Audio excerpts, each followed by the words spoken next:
Dating apps. What do you think? Back before, smartphones, smart apps, there was something called blind dating. I think people still do that. I'm not really sure. A friend of a friend, friend of your cousin, friend of a family member knows somebody that might be right for you. So you meet this person for the first time going in blind, hence the term blind date. And I've gone through a few of those way in the past myself. They didn't work out, but that's okay. I think one girl was a smoker. I was not. I never was a smoker. I don't smoke. I'm more into fitness, swimming, tennis, jogging, when it's warm outside. So, in the past we had blind dates. There was none of this dating app services that you see in these commercials for. What do you do when something goes wrong? So one of the dates that I was on, as I stated, the girl was fine. Nothing wrong with her, but she was a smoker, and I don't like kissing an ashtray. So that was a strikeout as far as that blind date went. But it's not necessarily bad or good. It's not right or wrong. It's just one of those things. It's life.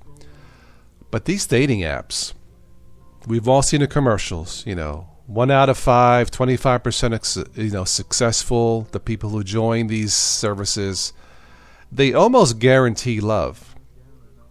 How do you guarantee love? How do you guarantee a match? There are so many factors, and I guess these dating apps is a form of blind dating. When you think about it. Yeah, I know you plug in your profile, maybe send a picture, likes or dislikes. But unless you meet someone face to face and talk to that person over coffee, dinner, laughs, type of music you like, how do you really know? These dating apps make it sound so easy. Oh, come on, it's well worth it. You will find the person of your dreams. Maybe. Maybe not. Blind dates for me were unsuccessful. And I'm guessing, I don't have scientific numbers, but I'm guessing a majority of blind dates even today probably don't work out. Again, it's not because that there's something wrong with the girl or the guy. It's just one of those things. It happens. Yeah, Joe, there's no guarantees in life. It's just one of those things. If it works out, great. Maybe it doesn't work out and you're just friends, and that's okay too. But these dating apps, man, what if something goes wrong? I don't mean that you meet someone on a service online and you talk, maybe she's too shy, you're too much of a talker, she's too shy, you're just not connecting, it's your first date and that's the end. That's life, nothing wrong with that. Or maybe she's a smoker, she's not into fitness and you are. That's the end of that date. Again, there's nothing wrong with that. Now, when I say what if something goes wrong, I mean, the guy, or I guess the girl, but the guy is some kind of a crazy psycho. Whose fault is that? Think about it. If you go on a date with one of these dating sites, and the girl is, and there's nothing in the profile to say that there's something potentially wrong. Look, no one's perfect. Okay? None of us are perfect. That's not what I'm getting at. But what if there's something really wrong with this person that you met online and the profile looks nice enough, seems friendly enough, family friendly, but what if there's something really, really wrong with that person to the point that it's dangerous, it's scary, and it's life-threatening? Whose fault is it? Let me point this question to you guys. If something goes horribly wrong with an online dating service, I won't mention names, whose fault is it? I'll wait for you guys to respond. Whose fault is it?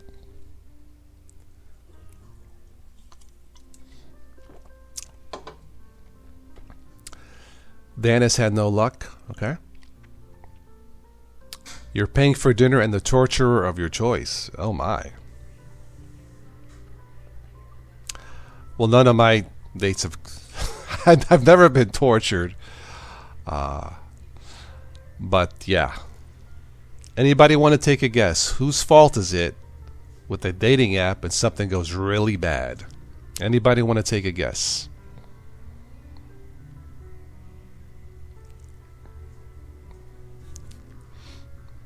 Everybody's shy. All of a sudden.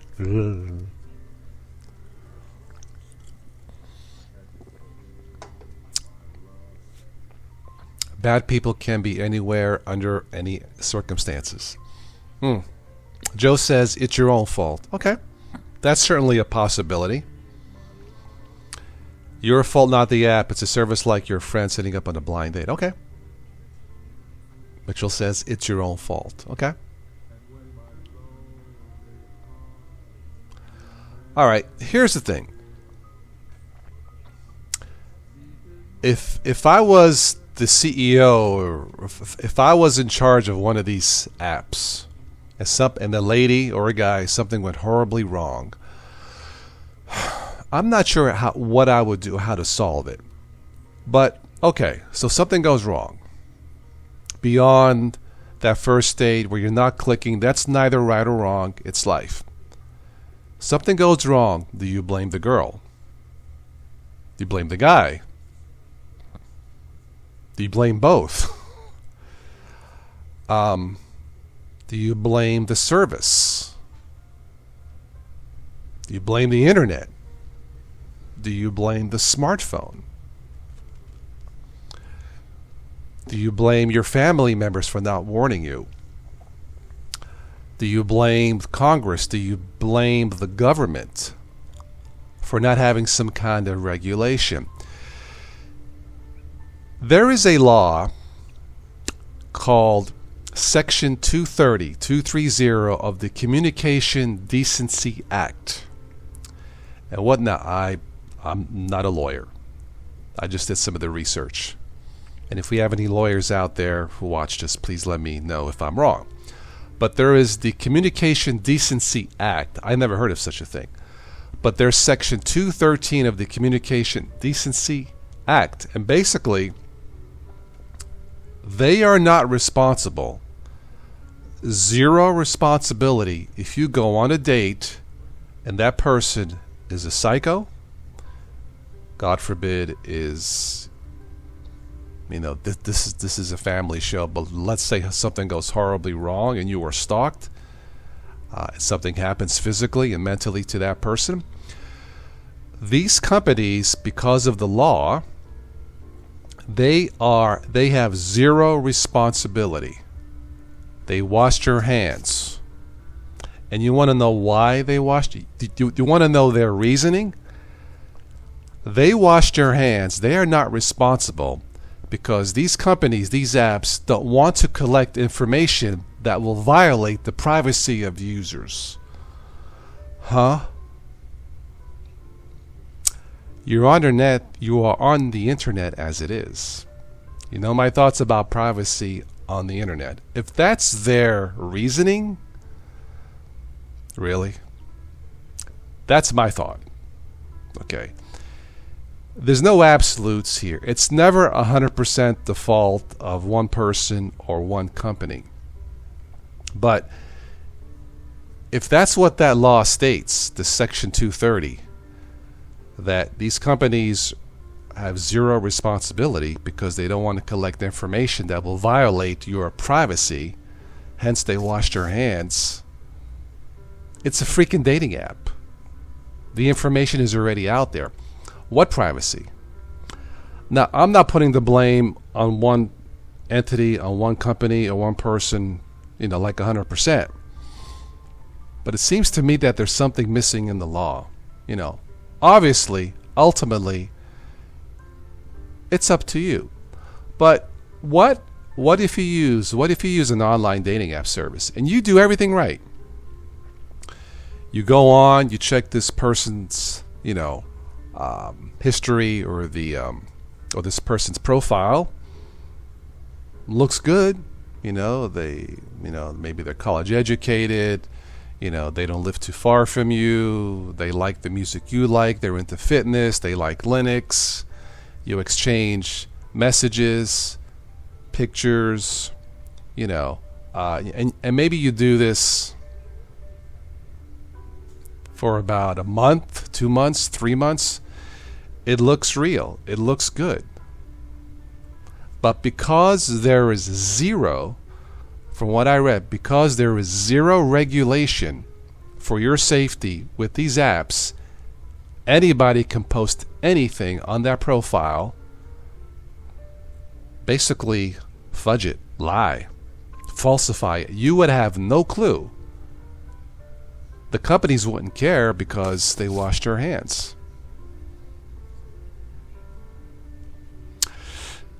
What I meant by your own fault was entering to a dating service translate to trusting the internet.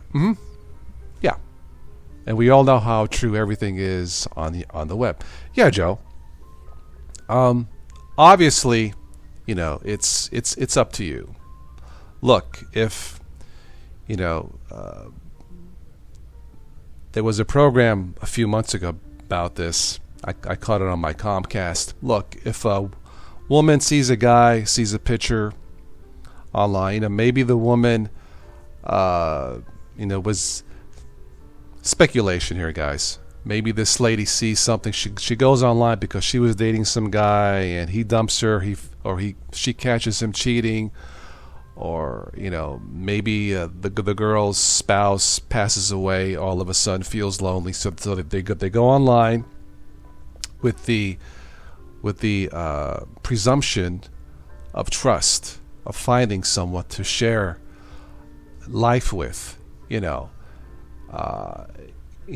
woman and guy, but we'll just use the woman, goes online, innocently enough, looking for that special person,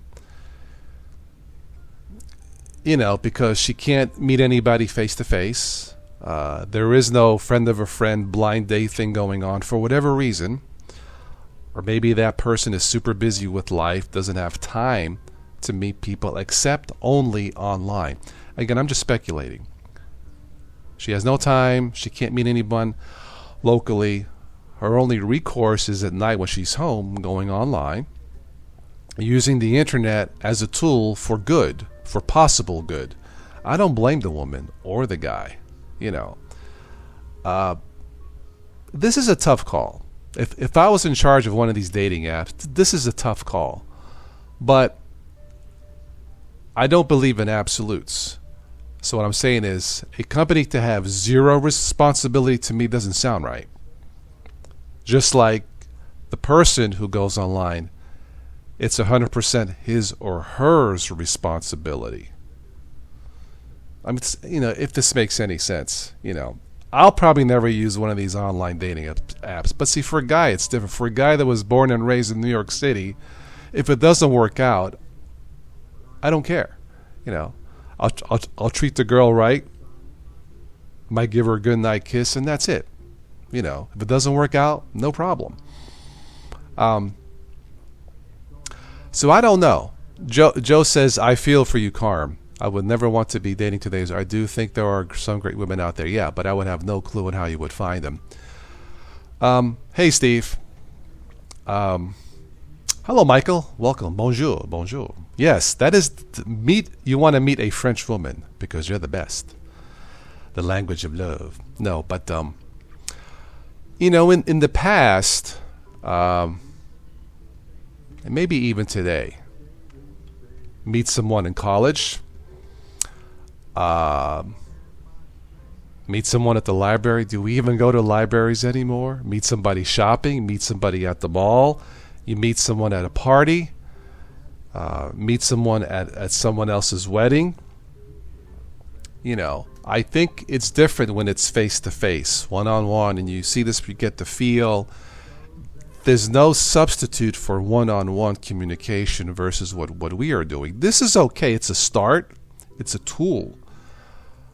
But one-on-one communication, there is no substitute for that. Believe me, it's very, very rare or unusual where the person that you see online is the exact same person that you meet live, or that same vision of the person online matches the person that you see live. It's very, very rare, in my opinion. I don't have numbers. I could be wrong.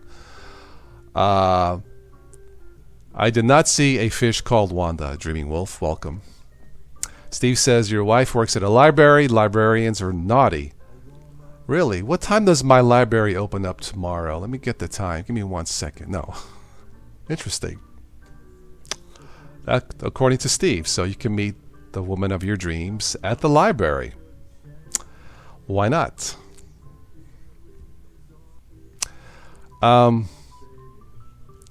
So that's my thought on dating apps. I guess it's a multi-billion-dollar a year business. That's a lot of dates. That's a lot of love for sale. It is a brave new world. All I can say is be careful.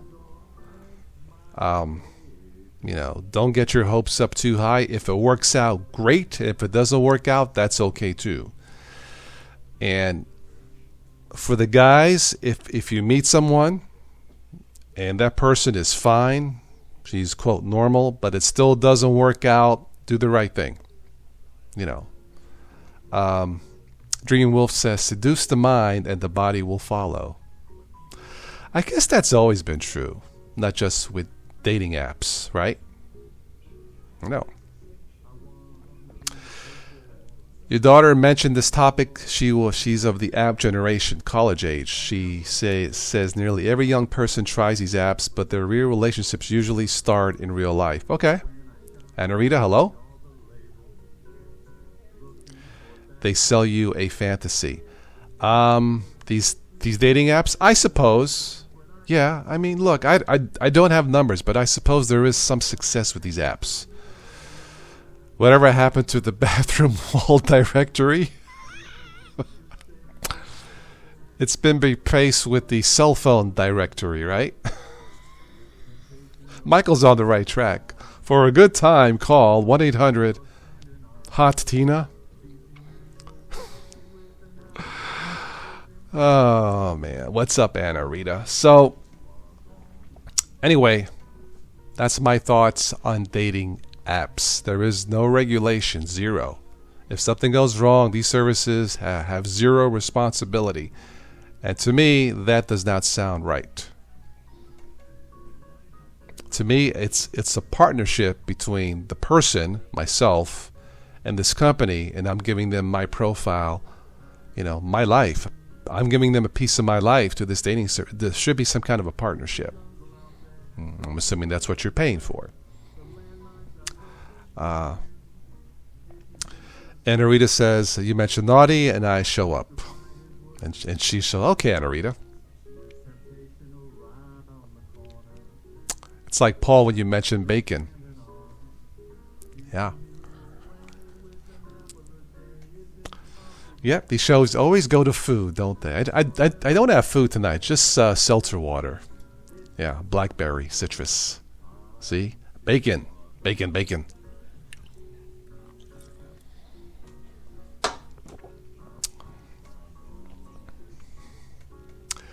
So that's it on my thoughts on dating apps. What do you think? And what do you think? Maybe we'll do a follow-up on this topic before Christmas. Yeah, Toss's top 10 tips on dating apps. Tip number 1, know how to cook cannolis. Food, the way to an Italian guy's heart.